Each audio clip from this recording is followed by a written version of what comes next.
Hello, can you guys see and hear me?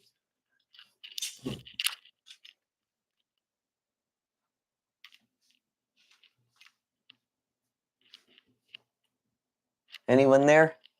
Oh, great. It worked. Hi from Brazil. What's your first name?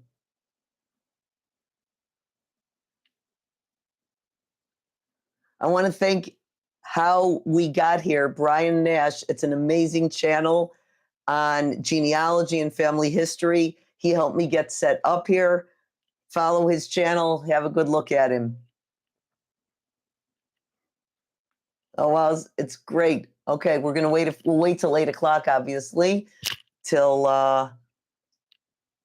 everybody will join, and very excited. I think I'm going to close the door here.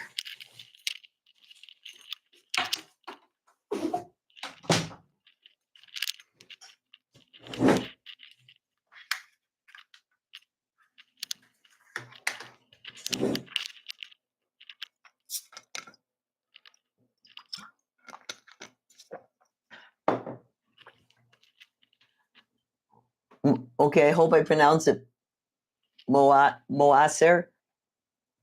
Forgive me if I don't. You can help me out.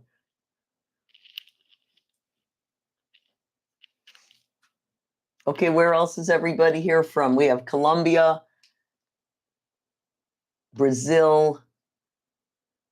I'm from Israel, near Jerusalem.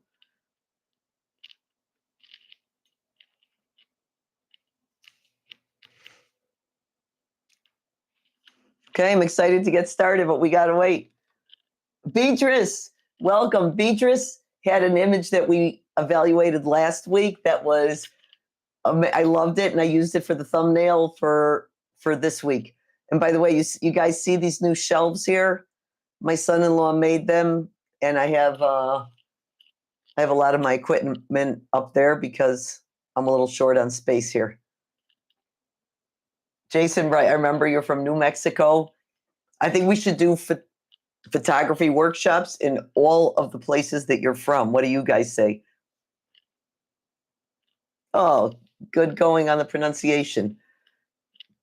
Okay, 4-minute countdown. So, well, I feel bad saying anything because I don't want anyone to miss out. So I'll just thank everybody all the time for being part of the YouTube community, for joining, for sharing. It's I know when I go to photography class, and I still sometimes go to art school to classes just to keep my creative juices going.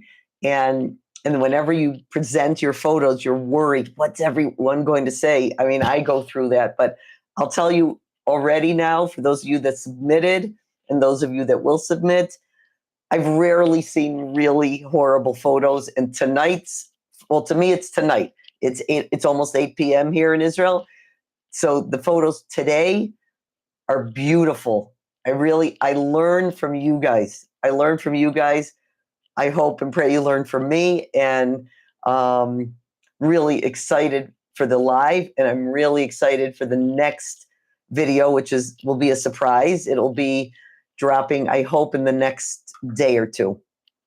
Yeah, Mark, I remember you're from Michigan. There's someone from Detroit that should be joining, Jaron. I hope he'll be here because he sent in a lot of photos that we're going to try to get to at least a few. Okay, 2 more minutes. Share something else. What kind of photography do you guys do? Tell me in the chat. I did, last time I used a webcam, but my very close friend and my videographer, we work together at events all the time. His name is Chaim Snow. He doesn't have a YouTube channel, so nothing to follow.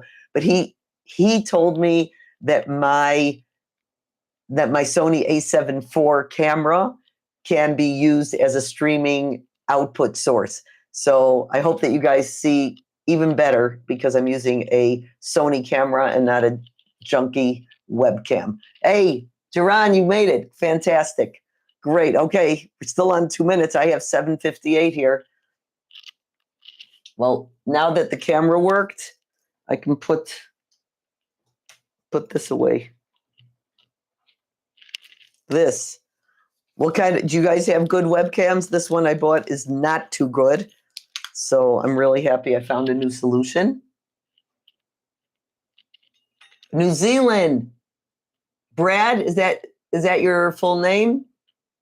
Oh, wow. Jason, I wish I could come. I'm going to check out flights to New Mexico. I have the camera set up so it's blocking the chats a little, which is why I'm moving a drop. But each time we do it, I will upgrade and get better at this. It's like this whole YouTube experience is amazing because I am constantly teaching myself new and new and new things. I thought, okay, I learned photography. I taught myself video. Now it's learning a million other things. So thanks for bearing with me. Yeah, I don't know. I'll have to check on flights to New Mexico. Okay, it's 8:00. So I think that we're going to start. And I hope that whoever joins later will remind them to introduce themselves. And at least we'll get everyone in the habit to know that we start early. Some of you guys came even before I did. Okay, so I really loved getting your photos. And I studied them and wrote up a lot of notes. So that's this. So I want to look at you guys, but I will be glancing down at my notes.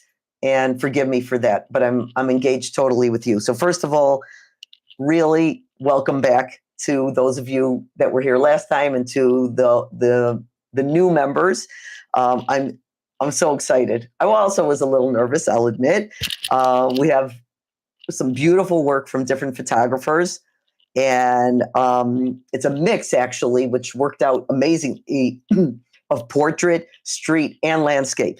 And as always, from the YouTube Live before and our future YouTube Lives and all of the videos on our channel, the idea is not to just look at the photos in any technical setting. We want to explore the stories behind them and the light, the emotion, and what makes each photo feel alive. So I know you guys have been here a few minutes, but grab something to drink or eat, and let's get started with some meaningful photography. So, okay, Holes Serafin, is that your name? Okay, sounds like you're doing some cool photography, and we're going to start now. Actually, we'll start with Jason, since Jason was one of the presenters from last YouTube Live, and he said that he had a series that was that we're going to try to look at a little bit more in depth. So Jason's from New Mexico, and his set was a guitar musicians. He himself is a musician, and he submitted one image last time, and he said he had a few more. So I said, let's go over them and let's take a look. So we're going to start, and we're going to share the screen. Okay. Okay. Can everyone see Jason's photo? Let me know. Just as we're getting organized here, I just want to make sure everybody is okay. I want to make sure I'm organized. Okay. Anybody? You guys can see the image? Just want to make sure before we talk about it.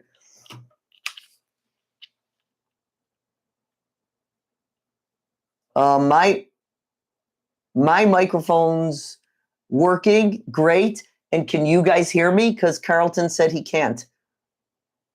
Sounds fine. Okay, Carlton. Try. I'm going to write him, okay?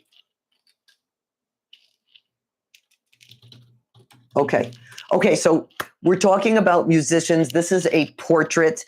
And again, Jason, I loved your series. I don't know if we'll have time to get to all the photos, but I'm going to go through a few. So this photo, again, we have this soft directional light. Do you guys see my arrow moving where the light's hitting the musician's eye? Okay, so we have soft directional light that creates some kind of focus on the face and some kind of a little bit of dimension, okay?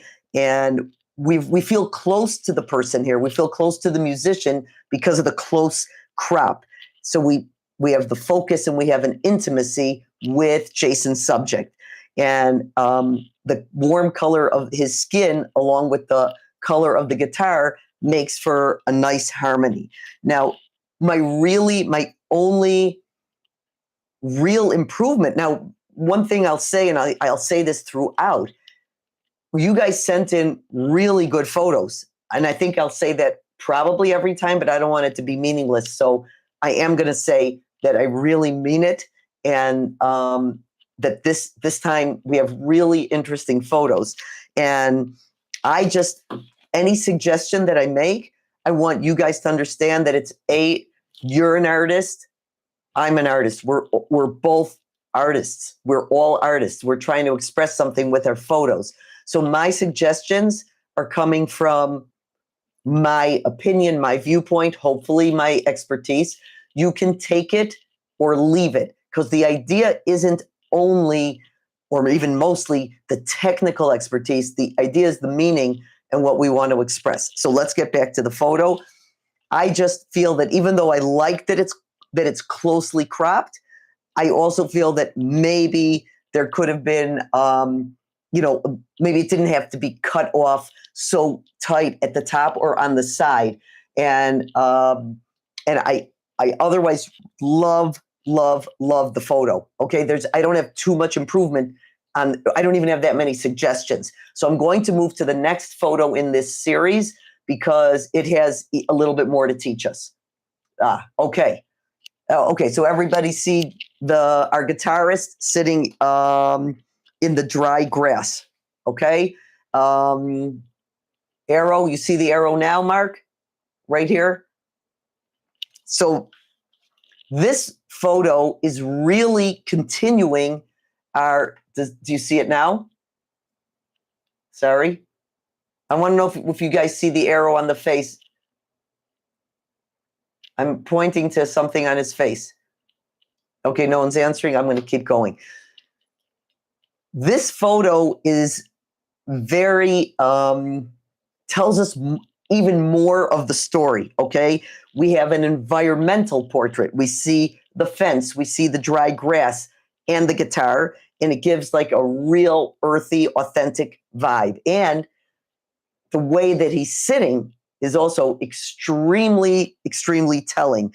The relaxed pose feels natural, and it matches the story of a musician, an artist himself. And the lighting, I love the lighting here, and it's even more directional. His face on one side is in the light, and the other side is in shadow, and it's a very, very powerful. Technically, with the lighting and with the ambience and the mood. Now, I do have some more constructive feedback for this photo. So now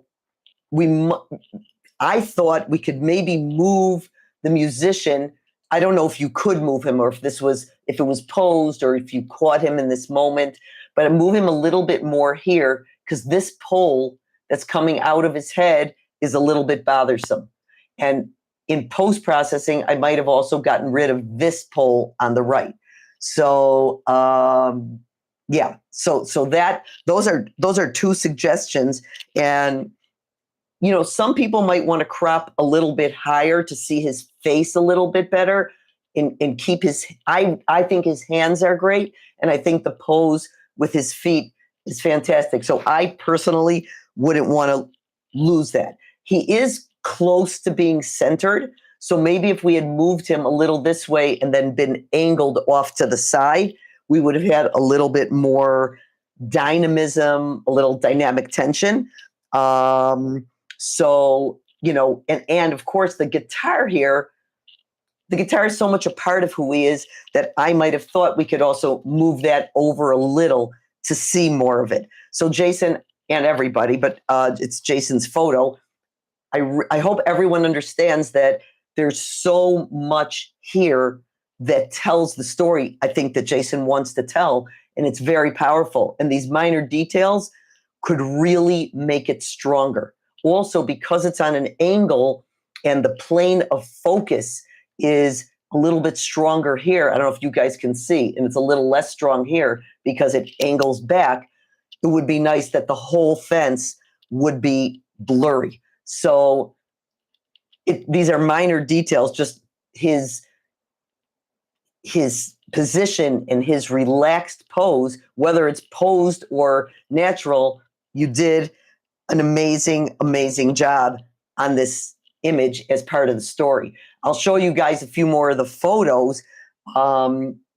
There's this photo, which I think I don't want to go in as much detail, but I think the main thing here is the light just isn't as soft. It's directional, but it's a little harsher. And I feel like the guitar and the hands are cut off. Either cut it completely out of the photo or leave a little more in. But you're catching this man, this musician, in what I feel are authentic poses. So I very much think that this is a great story. And if we go here, here's another moment that it's such a great shot. Here, I don't care that the guitar is cut off, and I love his hand, the tattoo, and the smoking, and it's perfect. We could have even had a little bit of a softer light, but I'm not sure that you could have moved him around. So I really feel that the story is cohesive. This was a story, and I'm not saying that every photo has to be part of a story. I do have a video on a photo essay and how we should try to take photos sometimes that will tell a story that will be a cohesive unit, not just take random photos. So I recommend that you guys watch it. And a little hint, clue, the video that's going to drop in the next few days is its own surprise. But then we're going to deal more with photo essays and learning how to really do it. So hi to Yosef and hi to Ken. Ken, thanks for joining. Ken is a photographer from Boston. I think I remembered that correctly. And Ken has a fantastic podcast. Maybe drop the link, Ken, in the chat. So my basic overall impressions of Jason's work are Jason composes and uses lighting really well. We just might want to go in a little tighter and sometimes come out a little wider. And that's the decision that Jason has to make. But I think we could also try to get real close-ups and maybe even wider shots, as I just said, but more extreme. And maybe to get a little bit more different expressions from the music. Maybe tell us his name. I think you wrote it to me. I'm not sure. And I really feel that you understand the value of consistency in the story. You understand the use of natural light. I like how often it comes from the side. And you have different backgrounds. That's fantastic. And I feel that the moments are authentic, but this one with the cigarette is the most authentic. So let's summarize for Jason. And Jason, maybe you'll send us another story about a musician or someone else for the next live. So it's a really strong portrait series, and it has excellent consistency. And we have the consistency with the subject, with the wardrobe, and the general aesthetic across, even though we have the different backgrounds, the cement backgrounds. And I will just show you the last image, which it's different in some ways. He's head on to us. He's looking head on, and that's okay. But all the settings are outside. There's some kind of rustic feel to everything, and we see and feel a clear story. And I think, Jason, you did an amazing job. And the minor tweaks are just exactly that. They're minor. Jason, do you have any quick questions in the chat before we go on? By the way, Venkat, is Venkat here? Oh, yes, you are. I see you. VRAO. Okay. And Venkat, am I pronouncing your name properly?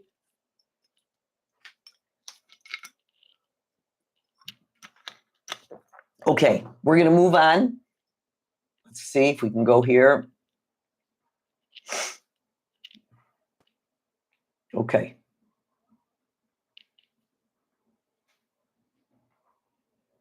I'm going to share the screen, a window here. Okay. Does everybody see the beautiful image by Venkat? Okay. So I'm going to read you what Venkat wrote, and then we'll talk about the image. This is completely different from Jason's. Hi, Charles. And yet it's beautiful, and there's so many good things and right things about the image. So it was taken in May on a rainy day in Yosemite. Initially, I'm reading what Venkat wrote. Initially, I was disappointed. I couldn't do my planned hike. But as I got to a slightly higher elevation, I noticed the dramatic image that I could capture with my 23 millimeter crop frame camera. I captured this wide landscape. What Venkat liked about the image was the clouds. And I assume you mean the clouds on the left, on our left. And what Venkat wrote, what he doesn't like about it is, what he doesn't like about it is that he had to significantly crop into the image, and that there's some noise. And he edited the photo 2 months back, and looking at it again now, it might be over-edited. Not sure what to do about the trees at the bottom and the left. So let's talk about this image. First of all, who wouldn't want to be in Yosemite and take photos? And I think, and I might repeat this in the course of the analysis of this photo, but one of the things that's amazing about this is that many of us go out to do landscape photos, and we want, the beautiful sunlight or golden hour, blue hour. And here, even though you didn't plan it, Venkat, you got amazing weather, because the rain and the fog and the mist really gives you an unusual photo that most people might not get at Yosemite. For here where I live, there's a lot of vineyards and hills and valleys. And of course, I love photographing it with great sun or the golden hour. And I have some photos that I love. But and when the winter sets in and we have, the rain and the fog and the mist, those are by far my favorite. So on one hand, you weren't happy about it, but I think you got lucky. So the fact that you had a ruined hiking day is something that we all benefited from, and I think that you benefited from. So, okay. So first of all, there's a drama. There's an atmospheric drama here, and it's not just documenting like what's there, like Yosemite, but you're capturing like an unusual moment in this iconic landscape, and the way the clouds wrap around. Like, photographers sometimes wait for hours or days to get those kinds of weather conditions, and we can't yet control it. AI hasn't given us the ability to create clouds and mist yet. Okay, I also want to say that the conversion to black and white was the right choice here. The subtle gradations from the deep blacks in the foreground in the trees, which we'll talk about, that go through to the midtones in the valley and the highlights in the clouds. It really shows that you understand black and white. Now, in not only does it show that you understand the black and white, I think all of us know, and we can be reminded that the images, we can change whatever we can convert whatever image we want from full color to monochrome, black and white, or any other monochrome. But one of the rules, and I've talked about it in a video, and we'll deal with monochrome way more deeply in another session. But one of the things is when you have the stark contrast, that's when the black and white is the strongest. So again, Venkat, you chose a great shot to change into black and white. Now, there are so many layers here. And that is one of the things that I teach to my students here locally and now on YouTube, that photography is a two-dimensional art. It's either on the screen or on a print. And one of the goals I think that we want to accomplish as photographers is to create as much depth as possible in our images by showing layers and by showing depth. And this image has so many layers to it, the dark foreground and the valley floor and the middle distance peaks, and then the mist and the clouds in the distance. And this layering gives a tremendous feeling of three-dimensionality. And you did a great job in this image with that. So I love how the light hits the face and the rocks, and the sheer grandeur and magnificence of Yosemite comes through. So let's talk about what Venkat wrote, excuse me, that I had to significantly crop the image. Well, okay. So again, we're going to go to one of the rule number ones that I say. When you take a photo, I want you guys to go out and photograph and aim to get it right in camera. I think all of us do post-processing, but our goal is to get it right in camera. And I never want you to feel like cropping is a failure.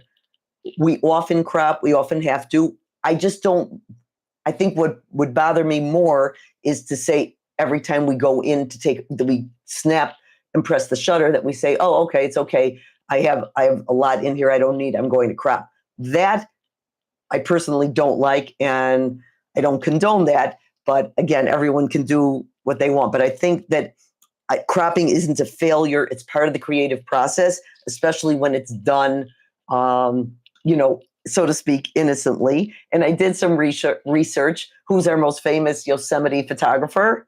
Anyone want to write it really fast in the chat? Our most famous Yosemite photographer was Ansel Adams. And according to what I read, that he really did crop a lot from, yes, Charles, you get the prize. That's a thumbs up. Yeah, Jason, you too.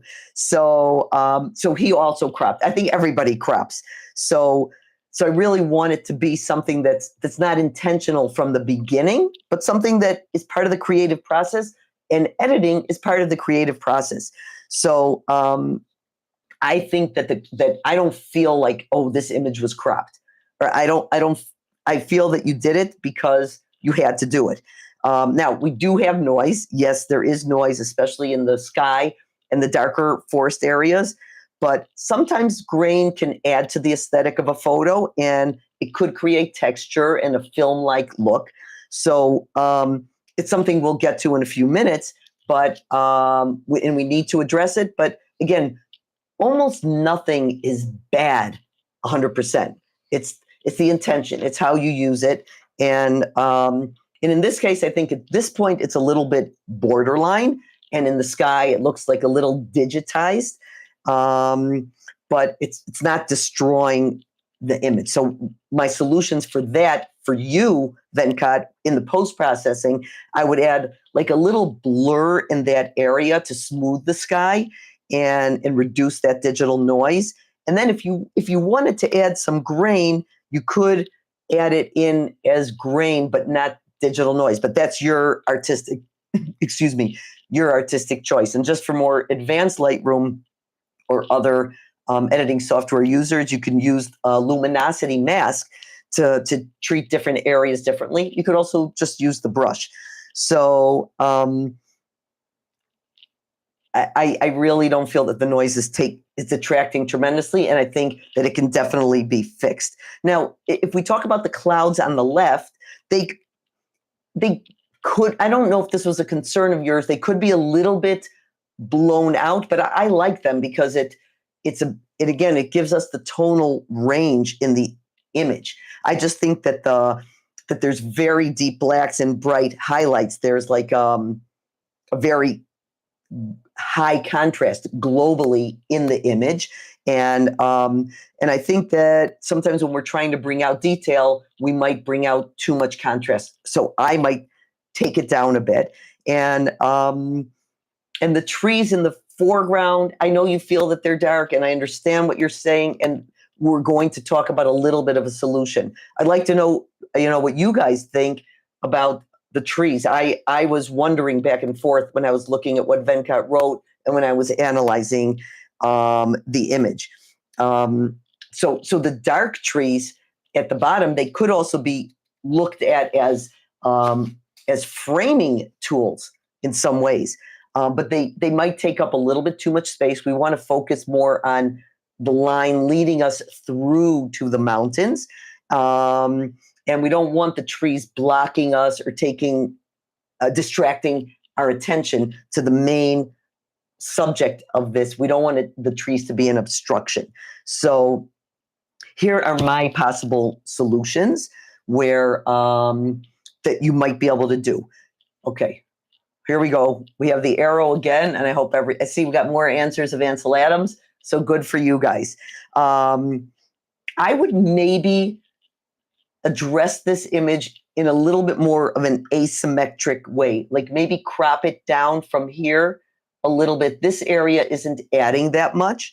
And to create a little bit more of maybe even a vertical image, to crop it down, because I see this as the main, that's where my eye is drawn. I don't want my eye to have to decide too many places where to go.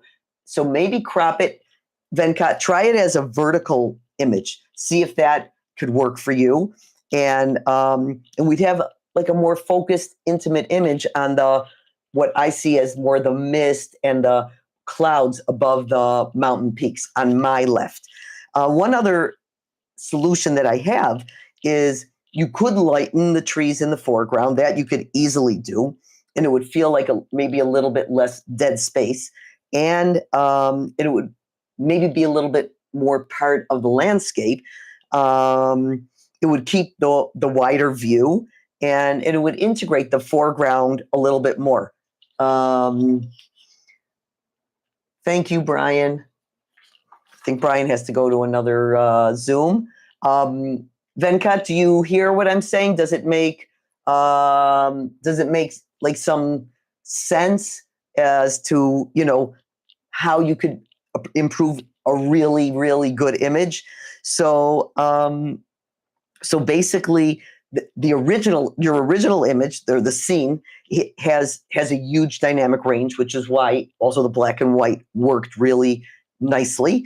But it's hard also to get such a range into one image. So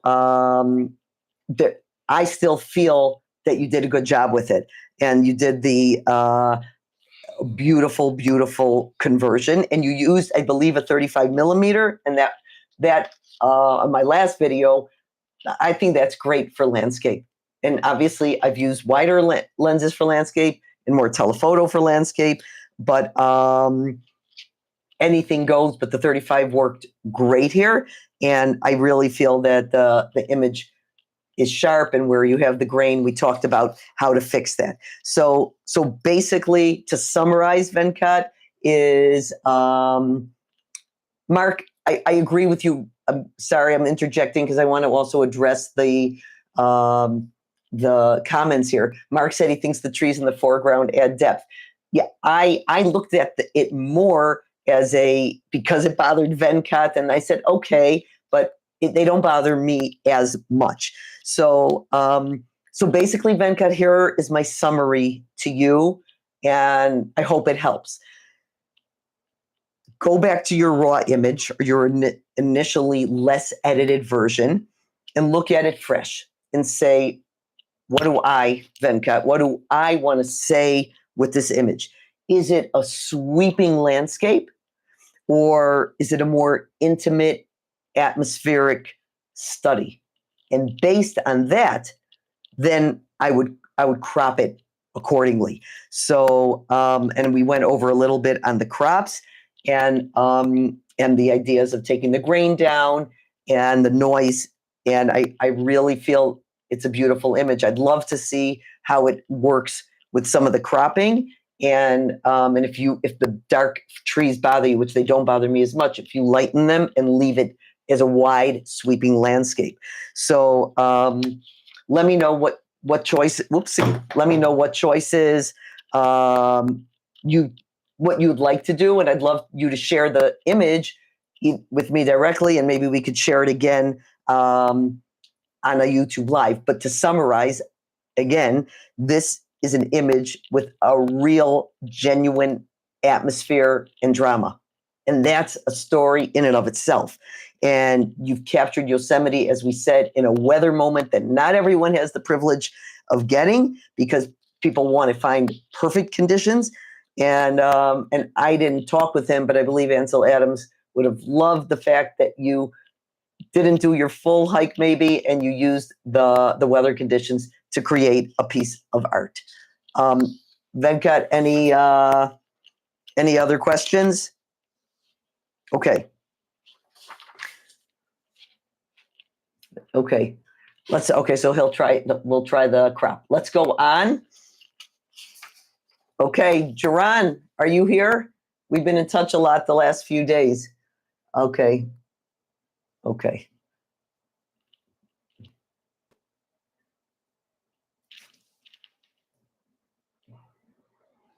Oops, wrong one. Okay. I'm going to put up the first image, and then I'll tell you. Well, let me read a little bit with what Jaron said. Jaron, you're here, I hope. I know you came in. Yes, you're still here. Good. My name is Jaron Whitehorn. I live in Detroit, Michigan. I'm a street photographer and a wedding photographer with roughly 6 years of photographer experience.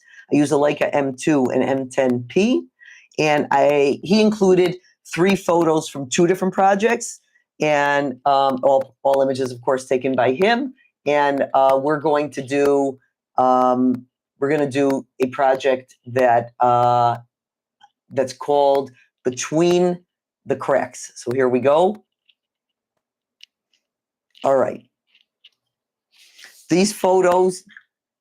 Okay, here we go. The photos were taken between 2022 and 2025 in Hamtramck, Michigan. Now, I'm also from the Midwest. I'm from Chicago. So I heard of Detroit, Michigan, Lansing, Michigan, a few other places. I never heard of Hamtramck. That's a cool name. Anyways, you can hear my Chicago accent. All right. So this title is, the title of the series, which we're going to go through the 3 photos because I think they're very, there's a lot of similar things that I want to say about them. And this is like a city within a city. And one of the many reasons I chose this is because I also love inner city. I love gritty places, and they feel more authentic to me. So I loved that Jaron, am I also pronouncing your name correctly, Jaron? I love that he chose this as his subject, and the emotion that I feel from this, even though I've never been there, but I've photographed a lot of whatever you want to call it, gritty or dumpy or simple cities or inner city areas, and those things, those I think are some of my favorite things to photograph, favorite places. So there's a lot of poetry here, and I'll read a little more what Jaron said. The title is a powerful metaphor for Hamtramck's city within a city feel, but it also works on an emotional level. It's about the beauty and resilience found in the places and lives that fall through the cracks of society's notice. I was captivated by the resilience and poetry of everyday life on the street, a small and vibrant world that exists in the shadows of a great American city. I feel these represent my voice and message. Jaron's talking. I like the solitude and imperfection. I fear these images may be hard to follow and not engaging enough to garner interest into the subject matter. So here is an analysis of 3 photos. The first photo was the hardest for me to understand. And Jaron, since you are here, and I'm so happy you're here, I see that it's a person, and I see that it's a person holding a glass, and I see that it's a person with a T-shirt that looks possibly like an old, maybe secondhand T-shirt that says, Gitchy Gummy Bible Camp. Now, I have no idea if that's his shirt or he got it from a secondhand shop or found it on the street. It's very, it was hard for me to understand exactly what was going on in the photo, but the high contrast, and no one can argue that there is high contrast in this image, that high contrast to me shows this could be anyone, because we can't even really make out the features of this man. And the graphic quality is strong with shapes and textures and a boldness that you can't ignore this photo. And again, the Bible Camp T-shirt, I'm not sure if it's an identity for him about the community, or I'm not sure. And we have a moment of real street photography that seems to be totally unguarded. So what do I feel could be improved? Because those are all the things I mentioned. The whole list are things that I feel are extremely powerful. Now, the crop is very tight here. Even if we could see his features, his head's cut off, his right hand over here, this side is cut off. So the crop is tight, and maybe it's intentional, or maybe it didn't have to be that way. And the heavy shadows, which on one hand are so powerful, I think they obscure a lot. So I don't know what's going on, and I might be a little bit confused, but there's also mystery. So I really feel that there's something that's being said, and I almost feel it viscerally. I almost feel it inside me. But Jaron, if you wanted us or me to feel even something a little bit more than maybe we could have seen a little bit more into this image, and I'd love for you, maybe at the end, after we finish going through, I'd love to hear what you say about what the image was and what you wanted us to feel. And if this moment mattered to you in a way that we should feel and see more, then maybe you could revisit how you processed it and pull the blacks back a little bit so we can see a little more detail. And I don't know, if the shirt is interesting, it raises questions about identity or community or displacement, or the gap maybe between aspiration and reality for this person, or the universal gap between aspiration and reality. So anyways, I will say before I go on to the next photo, it is very clear, Jaron, that you are thinking about a lot more than pretty pictures. I love that. You're trying to capture something real, something gritty, and I think that instinct is valuable, especially in the day and age where everyone wants to pose something cute or pretty. I'm not against that. I'm just saying this was a courageous move, and I would just like you on this image to refine the execution of it in the post processing. Okay.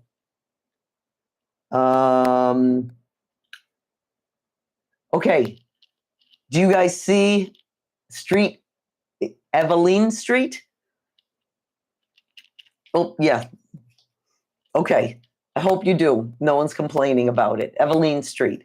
Love this image. And again, I think that, Jaron, you made a really good choice of black and white, especially because of this gritty city. So this image is very strong.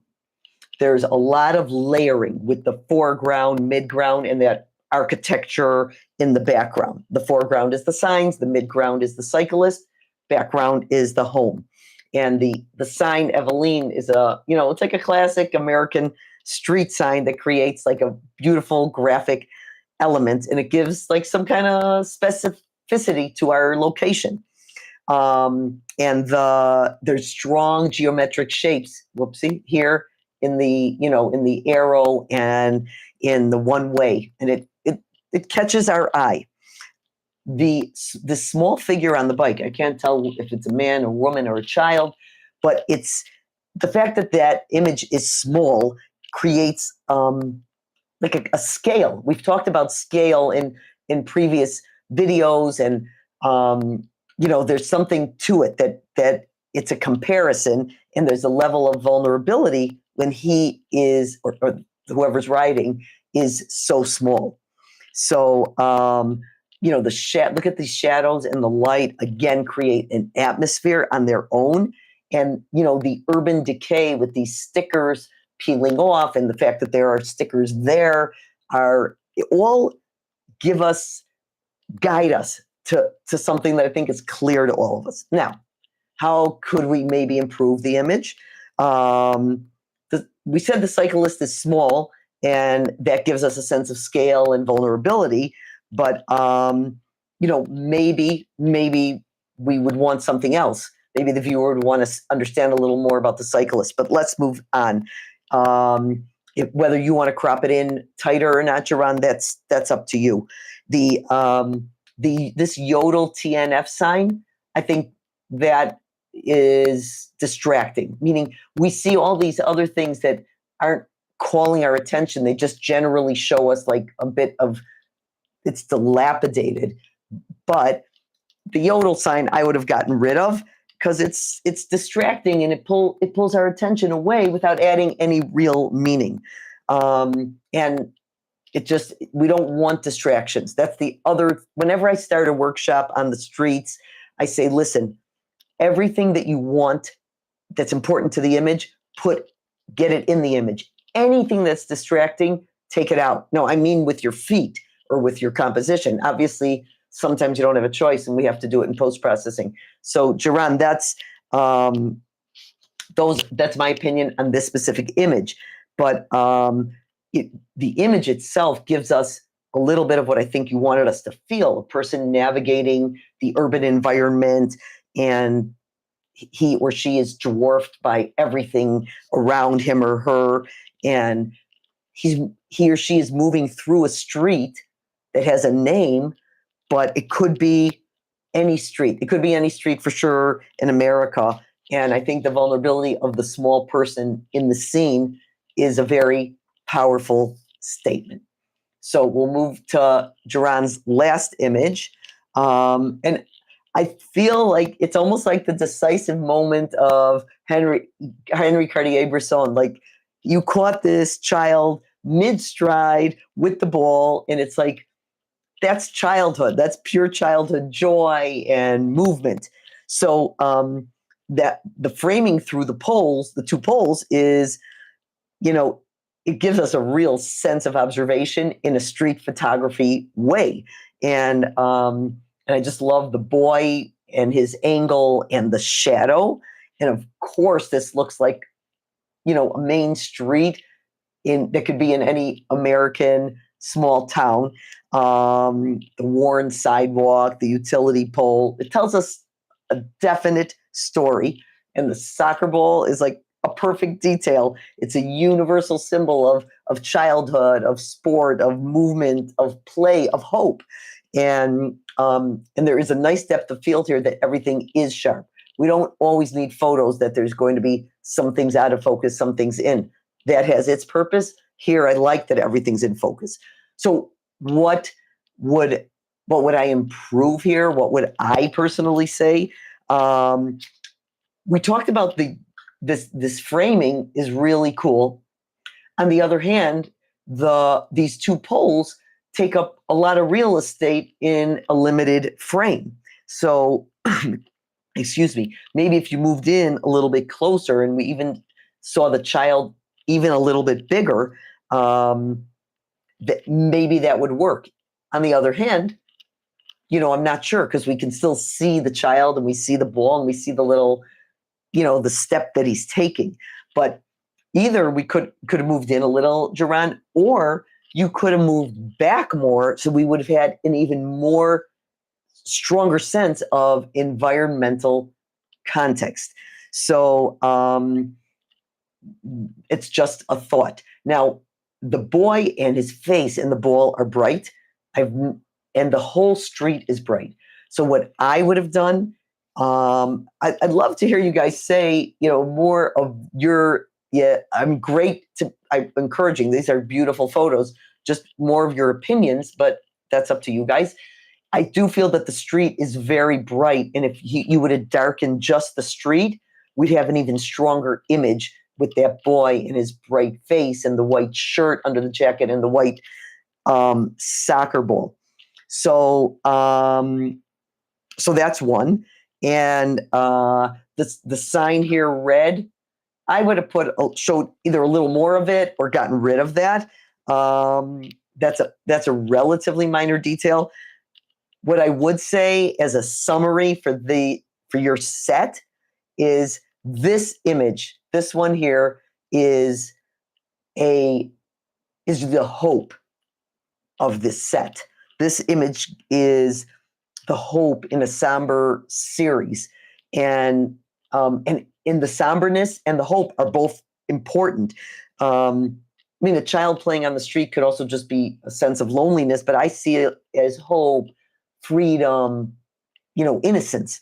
And, and I guess you might say, Jaron, that it might ask, like, what kind of childhood happens between the cracks, especially in a city that's between the cracks. I think it's a very poetic series. I think it says a lot. I think that you said the images may be hard to follow. I did feel that the first image was hard to follow, but you know what? As part of the set, and it's something I talk about in the video, sometimes the most amazing image won't go well in a set, and sometimes an image that can't stand alone works really well in a set. So the images I think are part of a great story that you're telling, and I think that you should continue this. I'd love to see a continuation of this story and consider making a longer series, a larger series, even 6 or 10 images, and it would create a little more of a rhythm. And I would have at least 1 or 2 wider images to give me a sense. In video, we say when you come in to start something, you have an establishing shot, to show you where you are and the context. So here we have slices of the context, but we don't have a wide context. So if you would be willing to continue this project or share more of your images, I would go with wide shots, medium shots, and zoomed in shots, and even more zoomed in than what you have, showing the detail of the hands. That's what I would love to see in this city between the cracks. And I think that your self-doubt is unfounded. It is very engaging. It garnered, I think, most everybody's interest, for sure, mine. And, in the culture that we have of scrolling and moving so fast, maybe some people wouldn't take the time. But I think people that really are interested, and people that are interested in art and artists, like everyone here in our community, would be very, very interested in this. And I would continue the project. Okay. So let us move on to, sorry, I wanted to just close with one other thing. I think that you show a lot of empathy, Jaron, in your images. You're not exploiting. I feel your empathy when you take these images. You're respectful of the people, of the places, and I feel that your voice is clear. There's a consistency, just like in Jason's series, there was a consistency. Your images are very different, but there's still a consistency, and you're asking important questions about visibility and community. And even resilience. And I think these are really, really important, and you should expand it. Okay. Let's go to our, oopsie. Yeah, let's go to what I believe is our final image. Now, Charles, okay, let's share the screen. Okay, so Jerron, trust your vision. I just think it's just a fantastic message, and this is, true, amazing documentary photography. Okay, while I'm waiting for Charles' image to, oh, here we go. Let's see. Window. There we go. Okay, so let me read a little bit about what Charles Summers says. Charles, thanks for making it. I know you might have had to rush to get to it. So when we talked about a series, Charles did send a number of photos. I'm going to show them, but I'll read you what Charles wrote. Okay. Thank you, Jerron. So Charles wrote, I don't feel like I have a series yet or a photo essay. I just like freezing moments in time. I shoot what catches my eye a week at a time. I have completed a few photo essays, though. These 6 photos that he sent, and this is one of them, the one I chose to focus on, pun intended, I guess, they were taken with Kodak Gold 200 with Charles's Canon EOS 1V from Artscape, an artist vendor festival in Baltimore, Maryland, with his nifty 50, the 50 millimeter focal length, on the Canon, an f1.8, one of my favorite lenses. And I did a video on that. So Charles, thank you for sharing. Okay, so, excuse me. If we do a Google Meetup or a Zoom, I guess other people could talk, and then I could drink a little more, but it's also nice to have it on the YouTube where it also records it. I guess the Zoom would too. We'll see. We'll progress, and I'll take feedback from you guys as well. Okay, so here's what's working, in my opinion, with this specific photo of Charles. The silhouettes here, they're framing, and we're looking at people through the silhouette. There are foreground elements that frame the sunlit festival, and it creates also a sense of strong depth that we talked about in some of the other images with the layers in Venkat's image, that we can feel like we're part of the crowd because we feel the 3-dimensionality here. We also feel the energy and the color, and because of the color, we feel the energy of the festival. The vendor, colorful banners, all the different colors, and against the warm brown brick. And I think there's a sense of liveliness more from the color than from the action. And there's a lot of layers. There's the foreground and these people, and then the banners, and then the apartment building. The apartment building with these red shutters is fantastic. So again, we have, Charles, you did a great job at creating multiple layers that help us feel a part of a scene that seems more real than 2-dimensional. And I love the light here too. I think the light's good. It's strong, but it's good. Now, we also have a sense of place in this image, that we understand we're in an urban arts festival with, that's part of the community.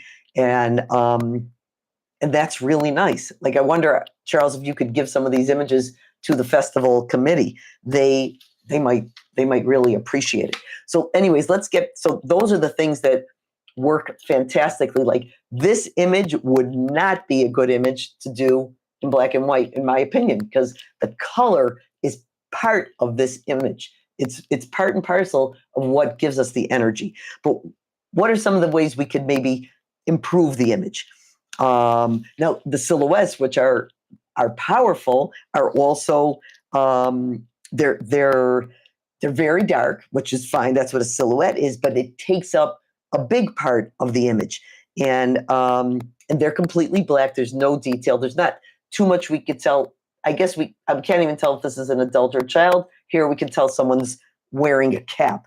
But they function more as like a graphic shape, which I know silhouettes do by nature. And I just don't want them to feel like an obstruction. So when we a little further on, I'll give my suggestion. I love the silhouettes. I love that they frame. I just don't want them taking up so much space.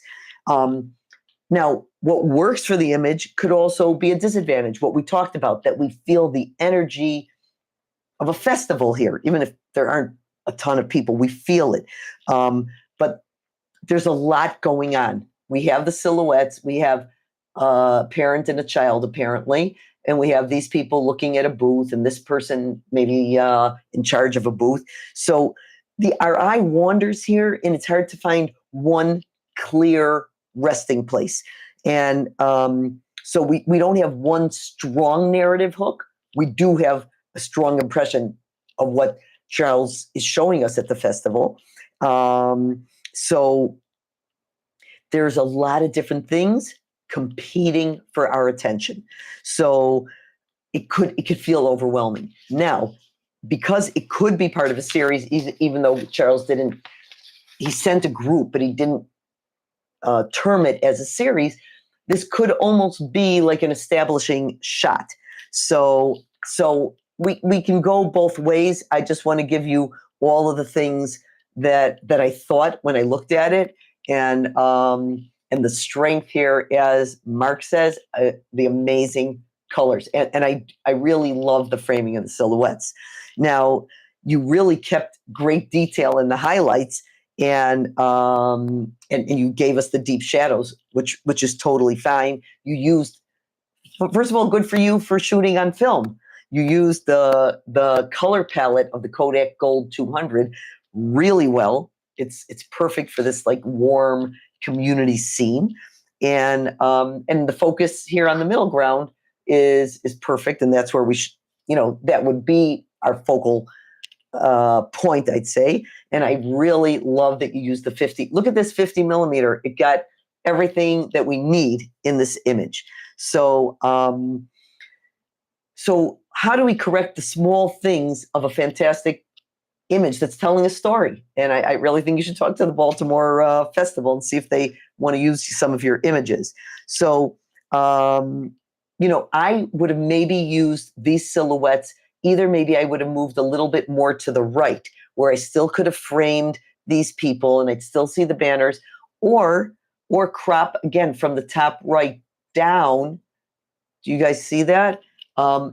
So, because we don't need this building in as much, and we'd still have the color and the people and the silhouette. We could almost crop this person out, and then we would still have the frame of the silhouettes.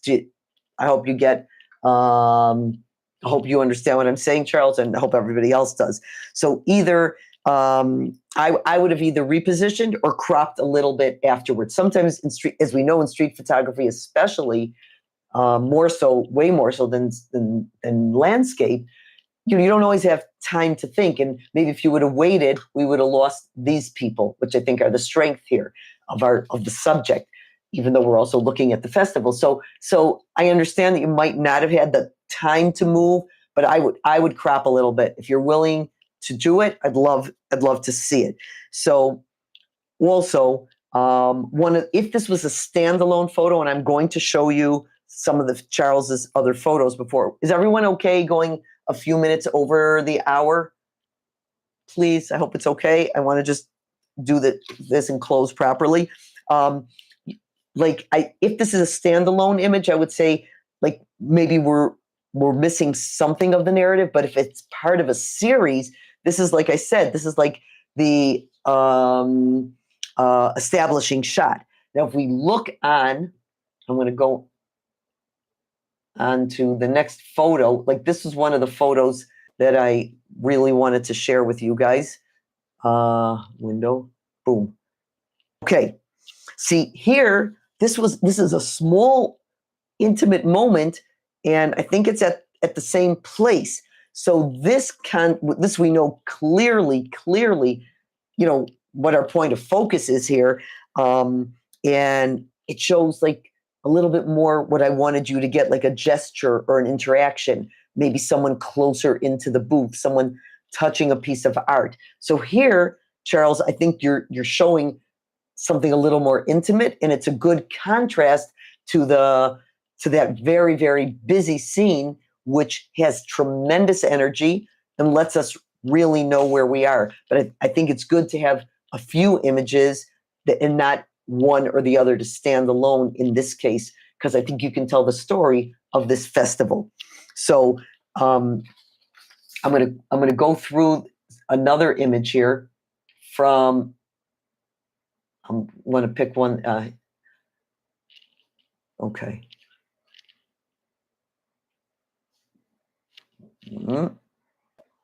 Okay. I don't mean to rush, but in the end, I feel strongly about showing some more of the images that, there we go. Okay.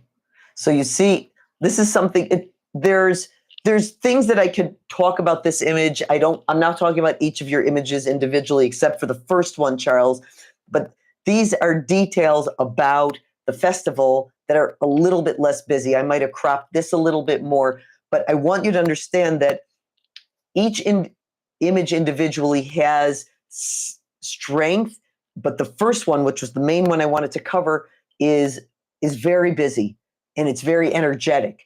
So the one of the woman drawing with the chalk, I think, would be almost a nice diptych, like having those two together. And if you were to work on an essay of the Artscape Festival, this is another great shot. These scooters here, it's a little bit busy with the Hertz truck, whatever that is, Hero Rental.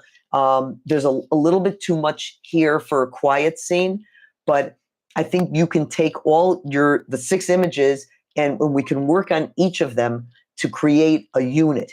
The first image knocks you in the face in a good way, and as a standalone photo, I would want to still see some images adjoining it, Charles, that are a little quieter, like the woman drawing or a close-up of the people at the booths. But I want you to really concentrate on what your focal point is in an image and think, anything that distracts me from that, I want out. Anything that brings my point across, I want in. So I really, really feel that the street artist, like you said, Mark, is fantastic.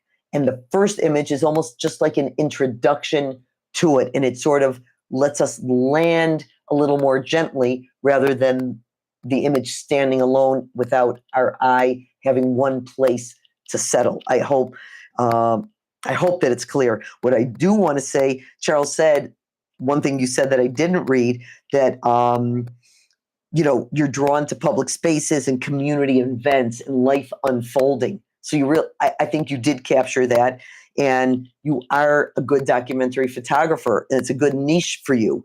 So it's not whether that approach is valid or not. It is. It's just we want to feel more about what the moments mean to you, what they say to you, how you can express them to us. What story are you trying to tell about Baltimore, about the community, about the public life, about the art life? You had mentioned that W. Gene Smith. I've talked about him in past YouTube videos. When he came, to Pittsburgh to do the story, he ended up staying there for quite a long time. He went in to say, what is this place? Who are the people here? How do they live? And how does the industrial work cost them? And what price do they pay? So I think, Charles, you have a good eye. You care. You want to be part of the community. Dive in more. Let us feel more of the details and use your solid skills and the equipment that you use. I love that you use the film. I love that you use the 50 millimeter. It's you're exposing correctly and you're thinking about depth and layers. And I think you just have to keep on engaging with your subjects. It seems like you're good with that. And we just want clearer moments and within the complexity of the scene, just like that street artist drawing with the chalk. And I really think that you ought to take the images that you sent me and maybe add some more, and some, again, the same concept, some wide, some really close in, and some medium. You're on the right track. Keep questioning and trust the documentary work and your heart that's guiding you that way. And I think it's a fantastic niche for you. So, okay. And I want to see whoever is willing to send me the photos after they work on them. I would love to see them. Maybe we will share them. And anyone that sent me, I know Carlton, you sent, keep sending me the photos. Explain to me. You could send me just one. Explain to me, like everyone did, a little bit about the photo and the technical. Duran, I don't know if you wanted to share a little bit more about that first photo. I'd love to hear about it. But I want to thank you guys. I know we went a little bit over.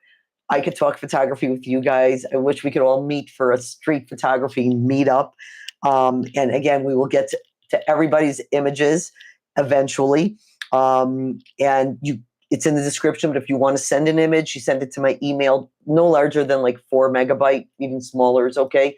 Photos, PHOTOS, at imagesthroughtime.com, no space, and the full word, images through time.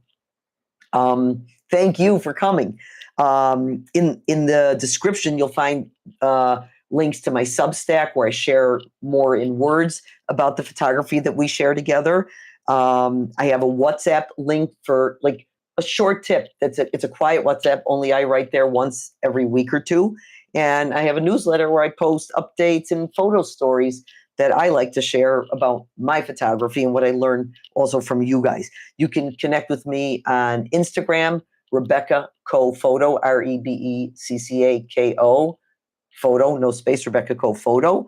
And if the whole idea of meaningful photography, like we talked about here, resonates with you, I would love if you would subscribe to the YouTube channel, be part of our community. Click on notifications, and it helps so much. And it helps me grow the channel and share more with you guys. And there's more. I already have lists of subjects that we're going to cover. And if you ever want to support the channel and you order anything from affiliate links, it doesn't cost you more, but it benefits me. You can join as a channel member. That makes it different. Whatever you do, I feel supported. I feel so grateful. Thank you for being here, for creating, for having the courage to share your images. It means so much. And, until next time, just keep photographing with your heart and the images will come through. Thank you guys a lot. Stay in touch.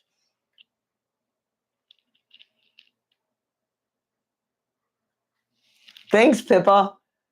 Well, that's cool that you came. We're going to, I think I'll close it here, guys.